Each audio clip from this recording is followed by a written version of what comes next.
Shalom, it's Levi Shore. Welcome back to Swing Torah. We got a really exciting topic today. We're going to talk about the power, the great spiritual power of the month of Nissan.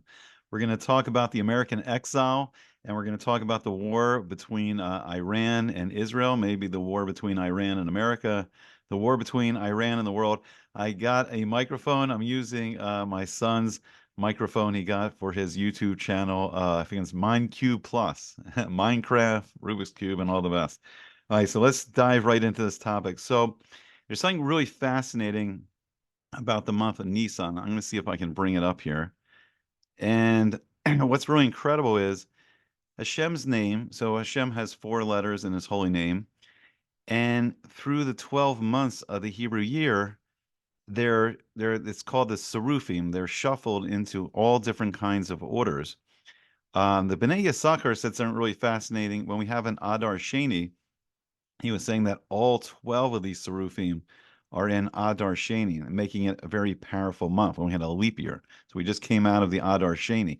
Now, what makes the month of Nisan so powerful? Why this was the month of the Geula, the redemption from Mitzrayim, the redemption from Egypt, is because this is the only month where Hashem's name is in the correct order. So everything is in the correct order. It's the month of spring. It's the Chodesh Aviv. We come out of the long, cold winter, the long nights, cold of the winter, and the winters compared to the Gullus, to the exile. And we go into the Geula, we go into the spring, the redemption, where the weather gets real nice. Everyone comes out of their houses, and it's just a great time of year. So that is the power of the month of Nisan, that Hashem's name is perfectly in order. And we're going to see more about the month of Nisan. Let me bring something else up here. We're going to learn a really fascinating Mishnah. And we talk about this during Pesach night, Passover night, during the Seder. And it's something really incredible. So we're going to go. Let me bring this up. So this is the Mishnayos. It's the Mishnah from the Masechta, the Gemara called Pesachim. And Pesachim teaches us all about the laws of Pesach, of Passover. And in the 10th parak, the 10th chapter, and it's the 5th Mishnah, we learn something really incredible that we say during the night of the Seder. We say, B'chol dor v'dor, in every generation, chayav adam, a person's obligated, liros es atzmo ki ilu hu yatsa mitzrayim, as if he himself has gone out from Egypt. Very fascinating concept that during the night of the Seder, we look that we are also going out of the exile. We'll talk about what that means. And where do they learn this out? Where does they learn it out? They learn out, the Tanaim learn out from the Pasuk. It says Shenamar, so it's written in the Torah. It says in the Torah. It's in Sefer Shmos. It's in the book of Exodus. It's chapter Yud Gimel, 13th chapter. And it's the mitzvah, V'higata levinka b'yomachu lemor, that you will tell, and that's where we get the word Haggadah, the telling of the story of Yetziat Mitzrayim, the telling of the story of going out of Egypt. You will tell to your son on that day, what day? The day of Pesach, the 15th of Nisan, during the night, lemor to Seder, be'avor zeh, Asa Hashem li b'tzeisi mitzrayim. Because of this, because all the great miracles that Hashem did for us in Egypt, that he brought me out too. So what does that mean? So it's a really fascinating concept. So Hashem, what we're saying is Hashem is the great power. He's an infinite being with unlimited power. And all the great miracles that Hashem did to bring us out of the Egyptian exile, he still has the same power. He's an infinite being that created time and space, not constrained by it. And he still has the power to bring us out of our current exile, which is called the Gullus Edom. It's been going on for 2,024 years, so it's been a while, and we kind of forgot we were in it. But the amazing thing, so what is Mitzrayim? Mitzrayim is from the word Meitzar, Meitzarim. And Nisan, in the month of Nisan, there's a special power that we can tap into, a spiritual power, that Hashem removes us. He breaks the Meitzar. He breaks our physical constraints, and he breaks our spiritual constraints, and then we can go out. We can find the freedom of the Torah. We can go out of what's holding us back, whatever is holding us back physically, spiritually. This is the time to break out of it. So I think something very unfortunately the pogrom, the massacre on October the 7th, which was Shabbos, it was Shmini Atzeres and Simchas Torah in Eretz Yisrael, in the land of Israel. And I think it kind of shook up Jews all over the world. And I think for the first time in a while, we really began to feel like we were in exile, and we felt like we really needed to we needed Hashem's help to save us from it. Life wasn't as comfortable as before, and it was scary to see such hatred, coming from Hamas. And then I think was also very alarming was the hatred we saw emerging around the world. And in America, we saw anti-Semites, emerging from the political left, the political right, and they weren't, for whatever reason, it removed their constraints. They weren't afraid to come out publicly with their anti-Semitism and their hatred anymore. So I think one thing we saw is that Israel is in a very difficult situation. They're fighting a war against Iran, and it's not a declared war yet. And really, Iran is using 5 proxies, which we'll talk about soon. But one of their main proxies, unfortunately, that caused the massacre is Hamas in Gaza. And and then we saw something very strange. We saw the Biden administration at various times hold the Israeli government back. And right at the beginning, the Israelis weren't allowed to begin the trying to invade Gaza to rescue the hostages and to eliminate Hamas.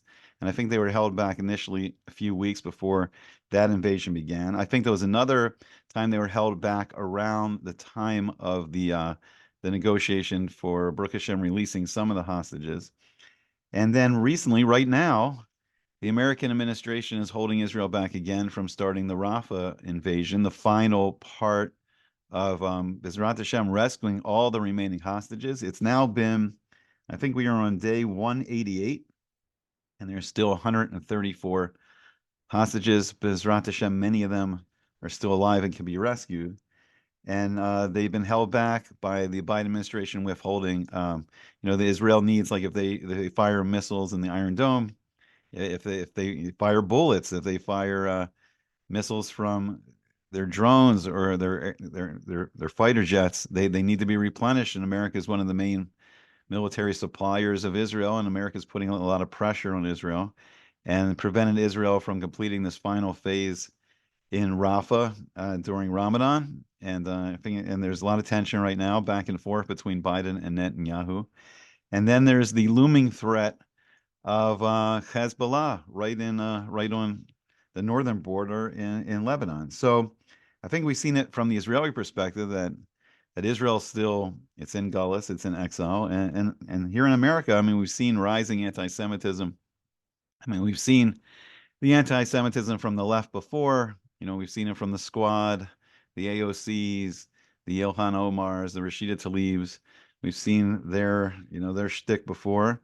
And now we see new anti-Semitism, making itself known on the right. We see people like Tucker Carlson, Candace Owens, and they are not holding back and getting more bold in their comments. So, and also from the Biden administration itself, it's really sad. According to the SIPRI, the Military Expenditure Database in 2022.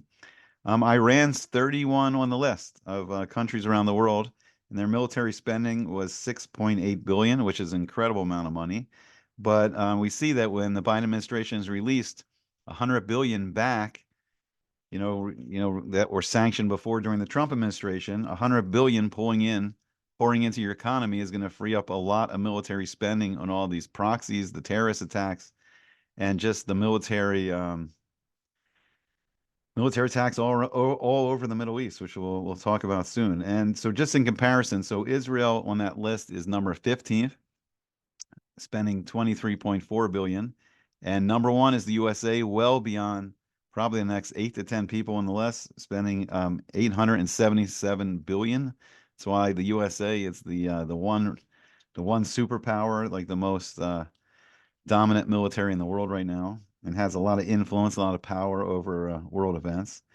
But as we said before, it's day 188, and it's been 6 months, and there's still 134 hostages still in Gaza. Now, very recently, on April the 1st, Israel, even though they haven't officially declared it, but it's widely believed that they were the ones who took out the Iranian general Mohammad Reza Zahidi. I don't know if I'm pronouncing it right, in Syria. and he was in a consulate building right next to the Iranian embassy in Syria. And he was a member of the Islamic Revolutionary Guard Corps. Iran has tremendous influence over Syria. So in a way, um, Iran has really started this war, and it really began, we could say, on October the 7th. And they're fighting through. So Iran is not fighting directly from Iranian soil. They're leading their 5 proxies, and they're really waging a war against Israel, the USA. They've attacked, I mean, American troops has stopped a lot recently after Biden's latest 10 billion to Iran, but they've attacked American troops over 200 times. They've killed 3 American troops. They're also against Europe, against the world. I mean, so their proxies are Hamas in Gaza, Hezbollah in Lebanon, the Iranians themselves. As we said before, the Islamic Revolutionary Guard is orchestrating events in Syria with Russia and the Syrian army, and and the Houthis in Yemen. We'll talk about them real soon. And then they have another group, I believe, it's called Kataib Hezbollah. It's another terrorist group in Iraq itself. So they're trying to influence, events in Iraq. And the Houthis had just been attacking cargo ships coming through the Red Sea, maybe the Persian Gulf, and it's just been a huge disruption in international trade. And we have inflation around the world. We have it really bad here in America. I'm sure it's all around the world. So it's just putting a lot of tension on international activity.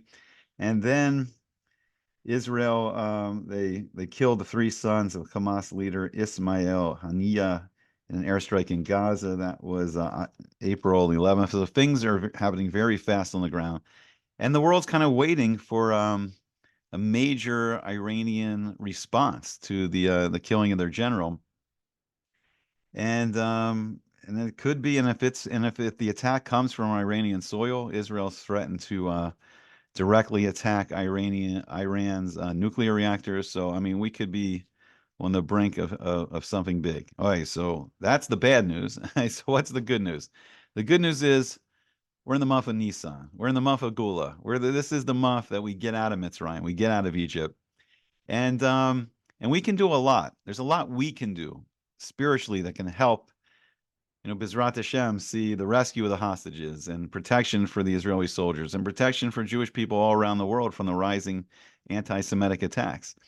But we begin by the simple mitzvah of bir chametz, getting the chametz out of our house, getting the leavened bread, all the chametz products out of our house. So you may say, okay, so what's the big deal? We get out the chametz, a mitzvah to get out the chametz. Well, it has a greater spiritual effect because if you think about it, the matzah, it's flat, has to be baked in less than 18 minutes. It's very humble. And that's what we want to become in Nissan. We want to be humble, and we want to merit that Hashem, brings the Gula, brings us out. Finally, we see the coming of Mashiach ben Yosef and Mashiach ben David. We want to be humble. And bread gets all puffed up. And sometimes we get all puffed up. We get puffed up with our ego and arrogance, and we feel good about our accomplishments, but we don't have the anava, the humbleness, to realize that it's all really coming from Hashem. Everything good, brachas or klalas, blessing or curses, Chas v'shalom, when they come. I mean, everything's coming from Hashem, but it's all to help us grow. It's all to help us grow spiritually, become greater people, become kinder people, more empathetic people, people that have a great effect on the world. And that's what the learning Torah and the mitzvos are for, to elevate us. So the simple mitzvah of getting the chametz out of our houses, and then, in a sense, getting the chametz out of ourselves, getting the Yetzer Hara out of ourselves, fighting more against our own Yetzer Hara, our own evil impulse, and attaching ourselves more to the Yetzer Tov. And then, the great mitzvah of Sipor, Yetzias Mitzrayim at the Seder. Amazing, so many mitzvahs. 4 cups of wine, mitzvah of matzah, mitzvah maror, mitzvah the Korban Pesach, Bezrat Hashem, that will have a temple again, a Beis HaMikdash again soon. And now we have the Afikomen as like a reminder of the Korban Pesach. But so many amazing mitzvahs in the month of Nisan. It's considered the first month. We count the years by the month of Tishrei, Rosh Hashanah, but we count the months by Nisan. Nisan's the first month. So just incredible things that we can tap into, incredible power in the month of Nisan.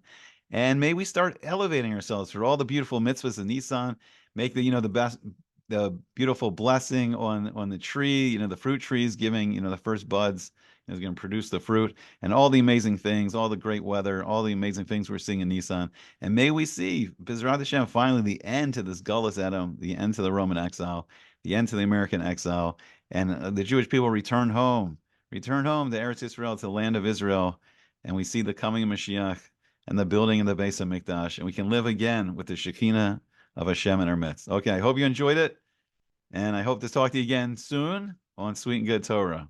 Have a great day.